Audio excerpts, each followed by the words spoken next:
Olá pessoal, hoje a gente vai demonstrar como é que se mede a pressão de compressão do cilindro do motor utilizando-se o transdutor de pressão, o transdutor de compressão.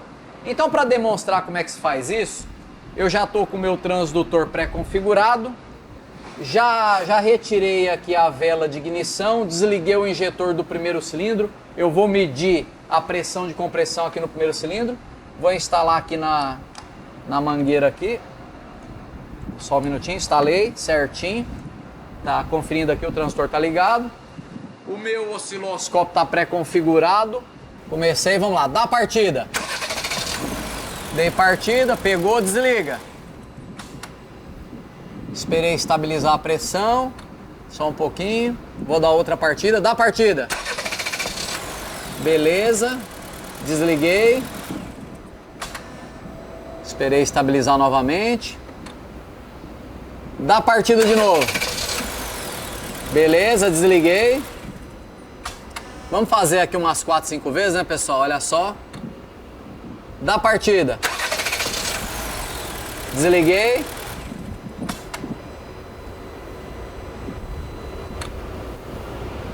Dá partida novamente.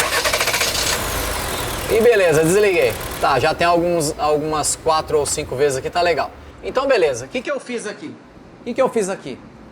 Eu medi a pressão do cilindro durante a partida. Mas por quê, pessoal? Porque você sabe o que é a pressão de compressão do cilindro? A pressão de compressão é o seguinte.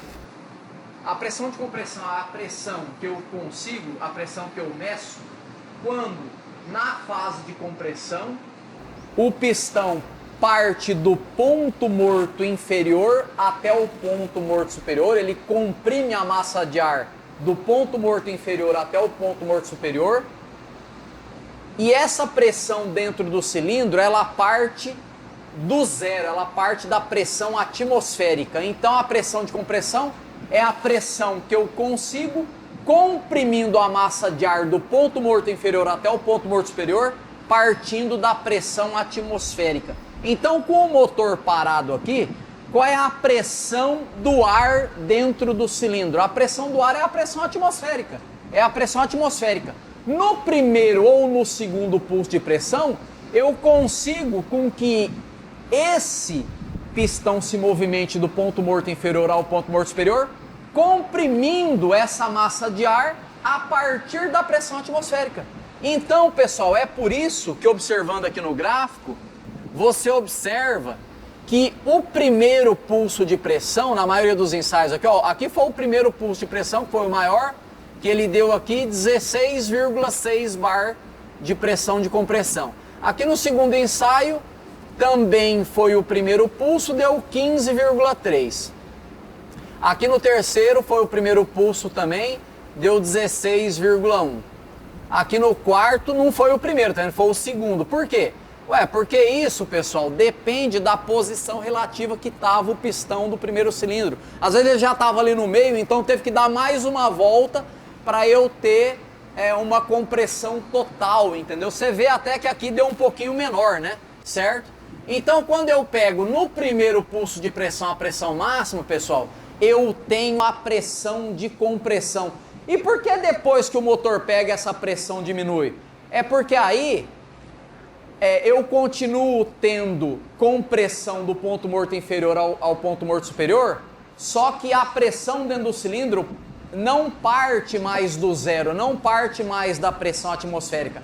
A pressão parte de uma depressão, porque quando o motor começa a funcionar, eu começo a ter depressão dentro do motor, eu começo a ter vácuo. Então é por isso, pessoal, que o melhor jeito de se medir a pressão de compressão do cilindro motor é com o transdutor de pressão dando partidas. A pressão de compressão, pessoal, é a primeira pressão durante a partida, que é o que a gente demonstrou aí. Muito legal, né, pessoal? E outra coisa, vamos conferir esse dado. Agora entrando aqui na enciclopédia Motorê, entrei aqui 2017, Honda, New Fit. Vamos olhar ali as especificações ali do motor, entrei ali nas especificações, olha lá, pressão de compressão de 13,5 a 17,8 bar de pressão. Você viu, pessoal? Então a pressão que a gente mediu ficou dentro dessa faixa, né? Prova de que esse é o método correto de se medir a pressão de compressão. Porque às vezes, pessoal, quando você mede utilizando o manômetro convencional de medição de compressão, o que acontece? O manômetro tem uma diferença técnica em relação ao transdutor, porque na mangueira do transdutor não existe aquela válvula de retenção. Então o transdutor pega toda a variação de pressão, não tem válvula para manter a pressão dentro do equipamento. No caso do manômetro, existe uma válvula de retenção. Então qual é a diferença? O transdutor ele pega só o pulso de pressão. O manômetro ele pega uma sequência de pulsos de compressão e ele vai armazenando no relógio justamente por causa da válvulazinha que tem aqui. E qual é a diferença no resultado final?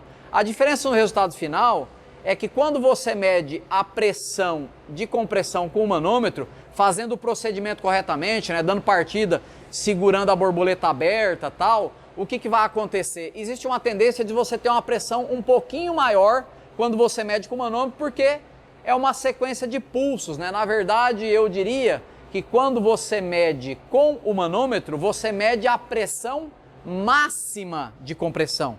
E quando você mede com o transdutor, você mede a pressão de compressão. E normalmente o dado que o fabricante dá não é o da pressão máxima, é o da pressão.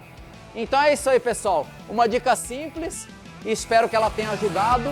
Até a próxima. Muito obrigado.